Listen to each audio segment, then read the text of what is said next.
నమస్తే. Welcome to healthy conversations with I dream media. నేను మీ ఝాన్సీ. ఈరోజు మనతో ఉన్నారు డాక్టర్ మధుసూదన్ శర్మ గారు, ఎండీ ఇన్ ఆయుర్వేద.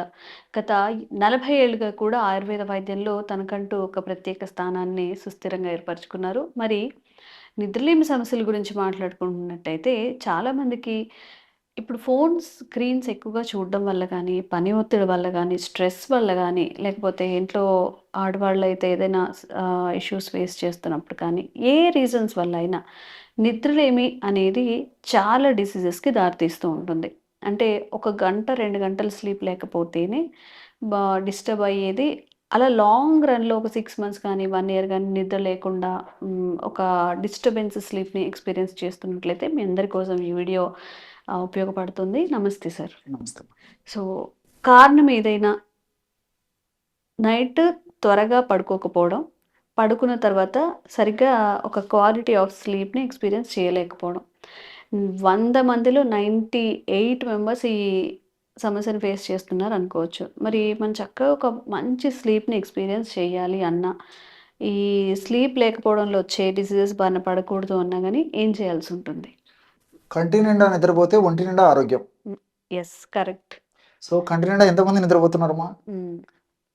ప్రశ్నార్థకం. హ్మ్. పిల్లల నుంచి పెద్దల వరకు నిద్రలేమి సమస్య. అవును. సో, నిద్రలేమి వల్ల కొత్త కొత్త జబ్బులొస్తున్నాయి. హ్మ్. ఉన్నటువంటి జబ్బులు త్వరగా తగ్గడం లేదు. హ్మ్. ఇది సర్వసాధారణంగా మనం గమనించేది. అవును. నిద్రలేమి వల్ల శారీరకమైనటువంటి సమస్యలు కలుగుతున్నాయి. హ్మ్. మానసికమైనటువంటి సమస్యలు కలుగుతున్నాయి. హ్మ్. అసలు నిద్రలేమి సమస్య ఎందుకు కలుగుతుందంటే, తెలిసి తెలియక చేసేటువంటి హ్మ్. కొన్ని పొరపాట్ల వల్ల హ్మ్. నిద్రలేమి సమస్య కలుగుతుంది. ఓకే. ఆహారము, పోషకభరితమైన ఆహారం తీసుకోకపోవడము, హ్మ్. ఎప్పుడు పడితే అప్పుడు తినడము, ఎక్కడ పడితే అప్పుడు అక్కడ తినడము, హ్మ్. ఎప్పుడు పడితే అప్పుడు నిద్రపోవడము, ఎప్పుడు పడితే అప్పుడు లేయడము, ఇలాంటివి మానసిక ఒత్తిడి, ఇలాంటి అనేక రకాలైన కారణాల వల్ల మరి ప్రత్యక్షంగాను, పరోక్షంగాను నిద్రలేమికి ఇవన్నీ కారణభూతం అవుతున్నాయి. అవును. అసలు వీటి వల్ల ఏం జరుగుతుందంటేమా, హ్మ్. మెదడులో నిద్రను కలుగజేసేటువంటి మెలటోనిన్ అనేటువంటి హార్మోన్ ఉత్పత్తి జరుగుతూ ఉంటుంది. హ్మ్. దేహధర్మాల్లో భాగంగా, జీవధర్మాల్లో భాగంగా ఇంచుమించు ప్రతి జీవిలో కూడా ఇది సర్వసాధారణం.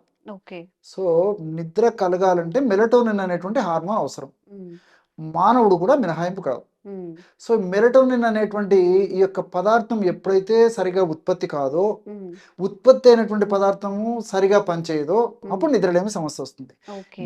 ఉత్పత్తి కాకుండా మనకై మనం ఈ విధంగా చేసుకోవడం చేత, హ్మ్. సరిగ్గా అది పనిచేయకపోవడానికి కూడా మనం చేసేటువంటి తెలిసి తెలియక చేసేటువంటి పొరపాట్లు కారణంగా ఉంటున్నాయి. ఓకే. సో, కాబట్టి ఏమంటే ఈ కారణాల్లో మెలటోనిన్ అనేటువంటి పదార్థం నేను చెప్పినటువంటి పద్ధతిలో కర్తవ్య నిర్వహణ సరిగ్గా లేకపోవడం చేత కలుగుతుంది. హ్మ్. మరి ఈ మెలటోనిన్ అనేటువంటి ఈ యొక్క పదార్థం బాగా ఉత్పత్తి అయ్యి, అది బాగా పనిచేసేందుకు హ్మ్. ప్రకృతిలో కోకొల్లలుగా దర్శనమిస్తాయి. అనేక రకాలైనటువంటి ఆహార ఔషధాలు, ప్రకృతిలో దొరికేటువంటి ఇతర అనేక రకాల ఔషధాలు కూడా దర్శనమిస్తాయి. హ్మ్. సో, వాటిలో అందరూ తయారు చేసుకోదగ్గ సులువైనటువంటి ఔషధం చెప్తాను చూడండమ్మా. హ్మ్. సో, జాజికాయల పొడి. హ్మ్. సో, జాజికాయలు మంచివి బాగా లావు ఉండి, బరువున్నటువంటివి తెచ్చుకొని దంచితే ఈజీగా చూర్ణం అయిపోతుందమ్మా. హ్మ్. సో, జాజికాయలు తేలిగ్గా ఉన్నా, అట్లా పట్టుకున్నప్పుడు చానా తేలిగ్గా, వెయిట్‌లెస్‌గా, తక్కువ వెయిట్ ఉన్నటువంటివైతే హ్మ్.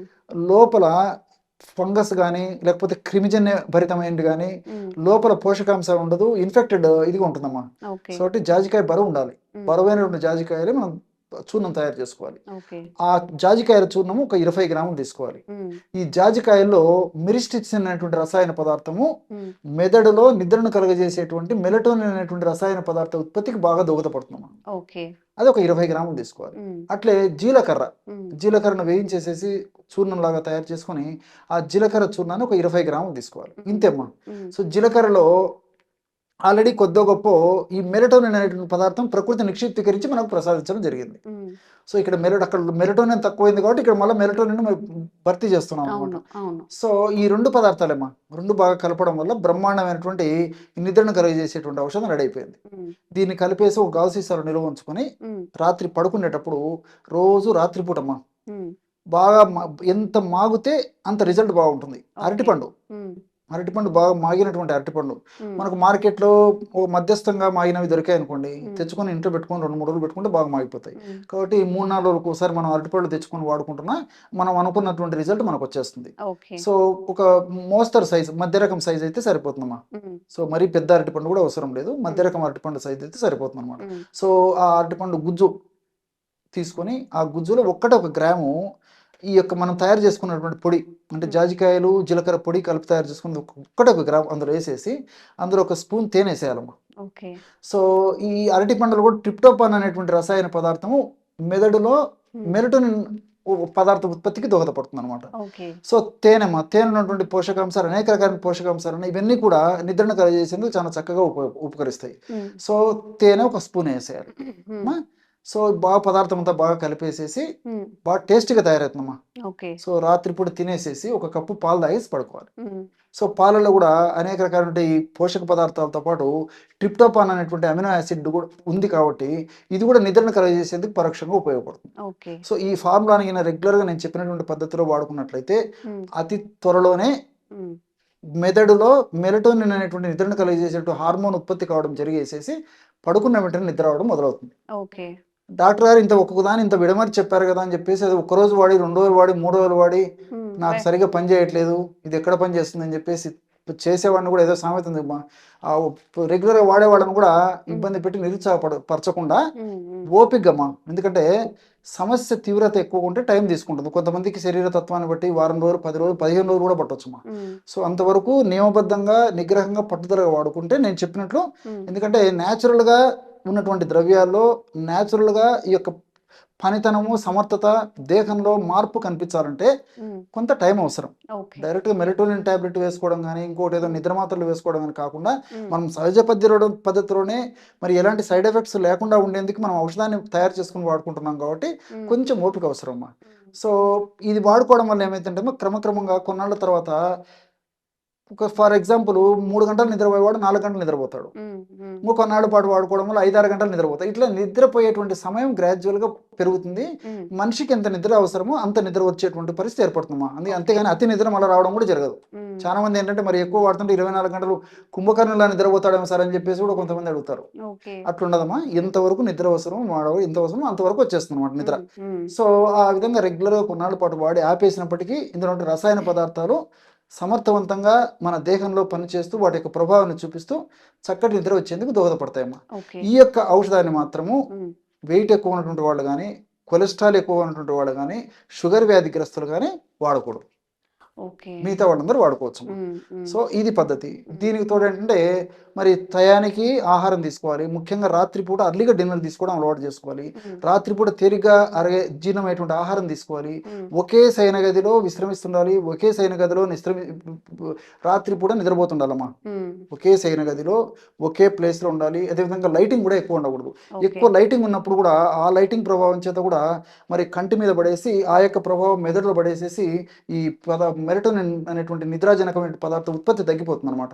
సో చాలా డిమ్ లైట్లు ఉండేటట్టు ఉండాలా. ఒకే సమయానికి పడుకునేట్టు అలవాటు చేసుకోవాలి. ఒకే శయన గదిలో పడుకునేదానికి అలవాటు చేసుకోవాలి. తేలికపాటి ఆహారం తీసుకోవాలి. ఇలాంటి చిన్న చిన్న జాగ్రత్తలు తీసుకున్నట్లయితే మరలా ఈ సమస్య పునరావృతం కాకుండా కూడా ఉంటుందమ్మా. ఓకే. మరి నిద్రలేమి సమస్యలు ఉన్న వాళ్ళకి చాలా మంచి చిట్కానైతే సార్ చెప్పారు. దీన్ని తప్పకుండా ట్రై చేయండి. Thank you so much. Okay. And for more videos, please subscribe to iDream. Please subscribe to iDream. Please subscribe iDream. And please subscribe to iDream. For more videos, subscribe to iDream. please like, share and subscribe to the channel. Congratulations, iDream. Subscribe to iDream. Subscribe to iDream. So subscribe to iDream Media. iDream team అందరికి huge congratulations. Please subscribe iDream Media. Please subscribe to iDream. Subscribe iDream. Please subscribe to iDream. iDream అంటే నా కళల ఛానల్ను subscribe చేసుకున్నారు. నోరు తిరుగుతలేదు. మీరైతే గంట గుర్తు కొట్టండి. For more such videos, please subscribe to iDream. Subscribe to iDream. Please subscribe to iDream. Please subscribe iDream Media. Please do subscribe to iDream. Please subscribe to iDream Media. For best entertainment and information, please subscribe iDream. And don't forget to subscribe to iDream.